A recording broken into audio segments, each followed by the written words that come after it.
Hey everyone, ready for a deep dive into something most of us probably don't think twice about? Let me guess. We're talking champagne bubbles, those tiny little wonders in your glass. Ah, interesting. We'll be using this really cool article from Noble magazine to guide us. Sounds good. So get ready to uncover all the science behind that perfect fizz. I'm all ears. You won't believe this, but there's actually a connection between those bubbles and Saturn's moon Titan. Whoa, really? I never would have guessed that. And did you know the way you pour your champagne actually changes the taste? No way, I have to hear more about that. Oh, we'll definitely get to that. And we'll also be meeting the guy who's made a whole career out of studying bubbles. Wow, a bubble scientist. That's pretty amazing. Right.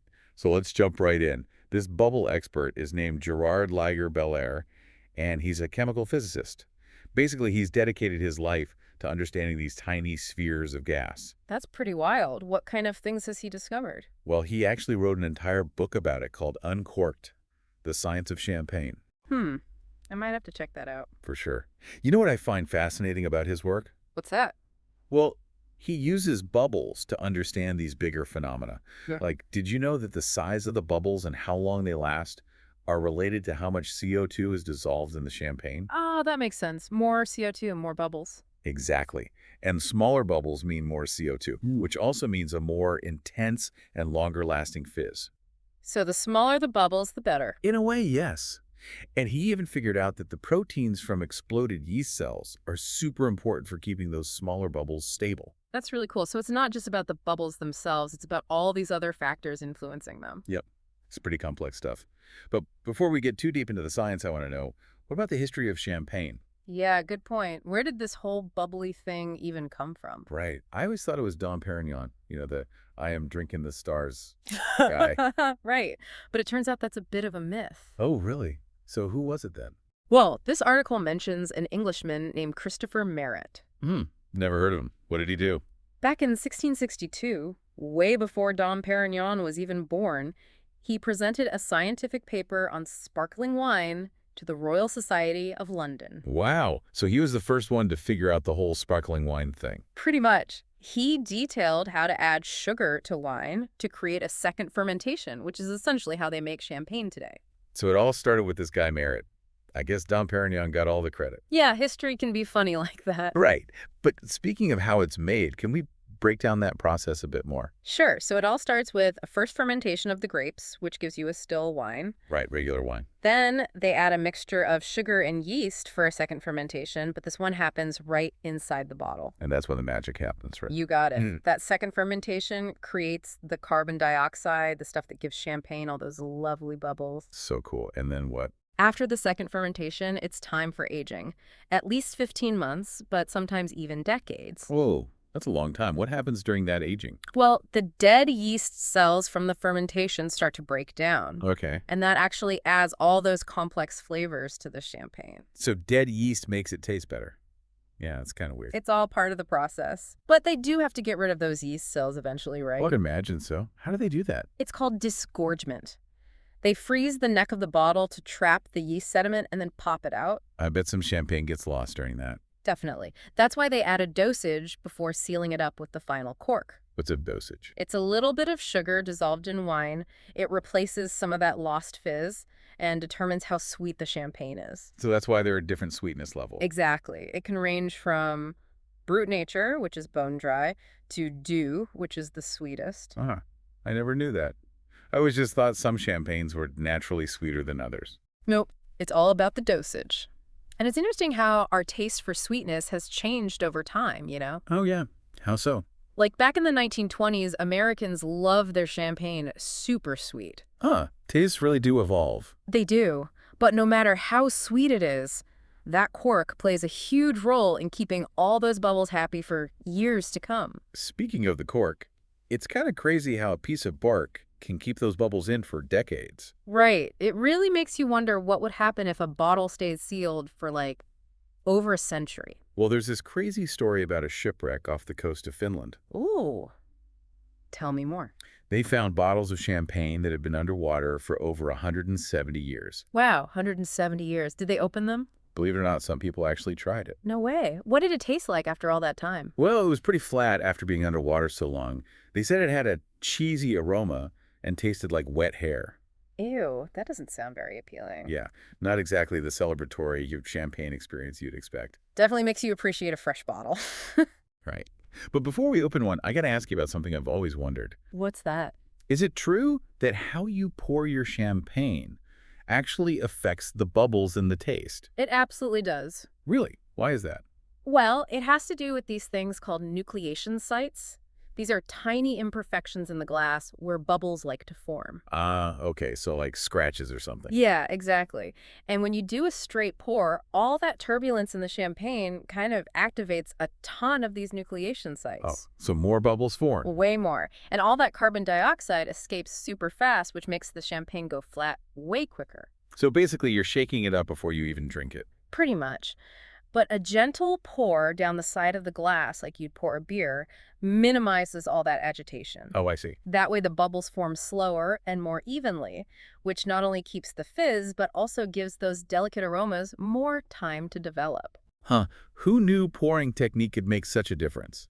So next time I see someone doing a dramatic celebratory straight pour, I'm going to have to step in with a little bubble science lesson. Exactly. But hey, I'm curious about something else. Do different glasses affect the bubbles too? Oh, absolutely. The shape and even the material of the glass can totally change how the bubbles behave. Really? Tell me more. So a tall, narrow flute, like the classic champagne flute, actually helps to concentrate the bubbles and keep the fizz going longer. Ah, that makes sense. What about wider glasses? Wider, bowl-shaped glasses, like the coupe glass, well, they let the bubbles escape more quickly. Interesting. So what about those fancy glasses with the etchings? Oh, yeah. Those etchings create even more nucleation sites, which means even more bubbles. Wow, so there's a whole science to choosing the right glass, too. This is way more than I ever imagined. It really is. But I have to ask, does all this stuff about bubble size and pour technique actually make a difference in how the champagne tastes? Or is it more just for show? You know, it's actually both. Those tiny bubbles play a huge role in delivering the taste and aroma of the champagne. Really? How so? Well, remember those proteins from the exploded yeast cells we talked about? Yeah, the ones that make the smaller bubbles. Right. They form a thin layer around each bubble, and they trap the aromatic compounds in the champagne. Then when the bubbles rise and burst, all those flavors get released. So each bubble is like a tiny flavor bomb. Exactly. And the smaller the bubbles, the more surface area they have, which means more flavor gets released. Wow, so the size of the bubbles actually affects how much flavor you get. Exactly. It's one of the reasons why champagnes with smaller, finer bubbles are often thought to be more complex and have a more interesting flavor. Fascinating. It's not just about how many bubbles there are, it's about the quality of those bubbles and how they work with all the other flavors in the champagne. You know, we've been talking a lot about the science behind the bubbles, but I'm wondering about the experience of drinking champagne. Oh, good point. What do you mean? Like this, just seeing the bubbles actually change how much we enjoy it. Oh, absolutely. Studies have shown that just looking at the bubbles can actually make us anticipate a more enjoyable experience even before we take a sip. So it's like our eyes are getting our taste buds ready. Precisely. And that visual aspect is especially important with champagne. Seeing all those beautiful streams of bubbles rising from the bottom of the glass really adds to the excitement and anticipation. It's like the visual version of that satisfying pop when you open the bottle. But what about the foam, that mousse that sits on top? What does that do? Ah, the mousse. It's another key visual cue, and it can actually tell you a lot about the quality of the champagne. Really? A fine, persistent mousse means you've got a well-made champagne with a good structure and complexity. So it's not just about looks. The mousse is a sign of good craftsmanship. You got it. And guess what? What? The mousse is made from those same proteins from the yeast cells that we've been talking about. Oh, right. They form this stable network of bubbles that actually trap the aromas and prevent them from escaping too quickly. So the mousse is like a protective blanket for the flavors. That's a great way to put it.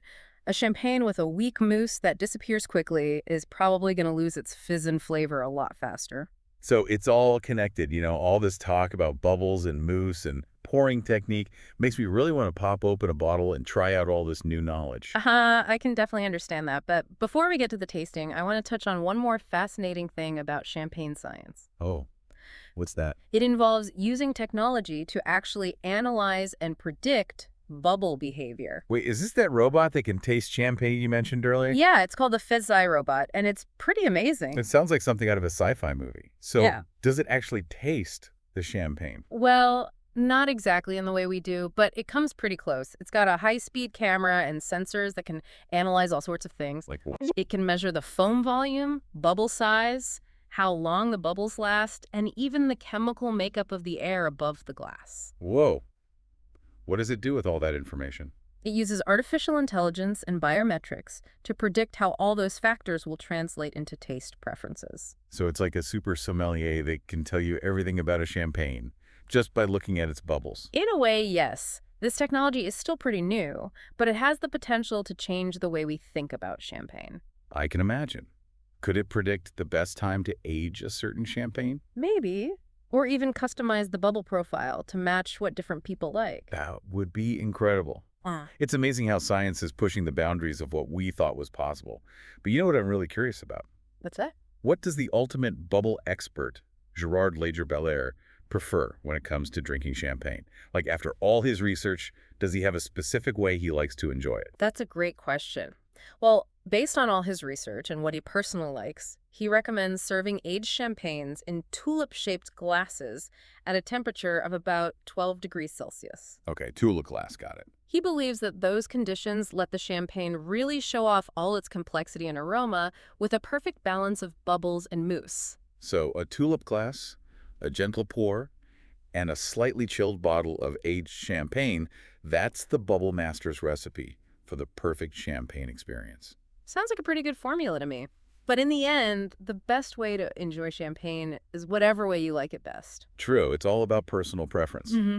But you know what? After learning all this fascinating stuff about champagne, I'm definitely going to be paying way more attention to those bubbles in my next class. I think you should. It's amazing how understanding something a little deeper can make us appreciate it even more. Totally agree. And speaking of appreciation, I think it's time we moved on to the next part of our deep dive. Sounds good. What are we exploring next? Well, we've talked about the science and the history, but now I want to get into some of the ethical and philosophical questions surrounding champagne. Oh, that's an interesting angle. I'm curious to hear more about that. All this talk about bubble science and robots and champagne from like centuries ago is making me thirsty. Haha.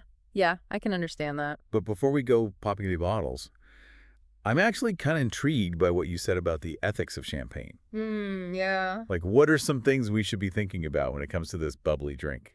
Well, that's a great question, and it's definitely something more and more people are thinking about these days. Yeah. One of the biggest things is sustainability. Right. Makes sense. Champagne production, it can have a pretty big impact on the environment.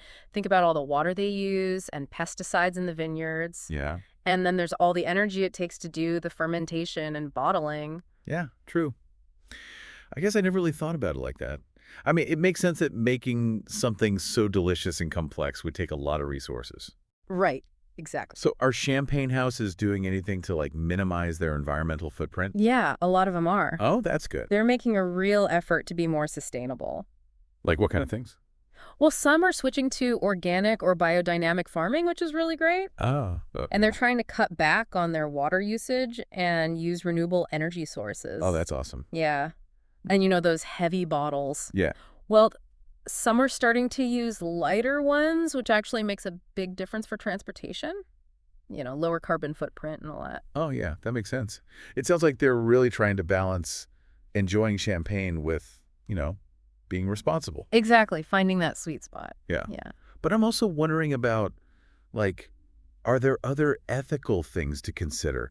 Like maybe things related to the people who work in the industry? Oh, for sure. Yeah. Fair labor practices are super important. Right. Champagne production involves a ton of manual labor. Yeah. Especially during harvesting and riddling. Oh, yeah. All those traditional methods.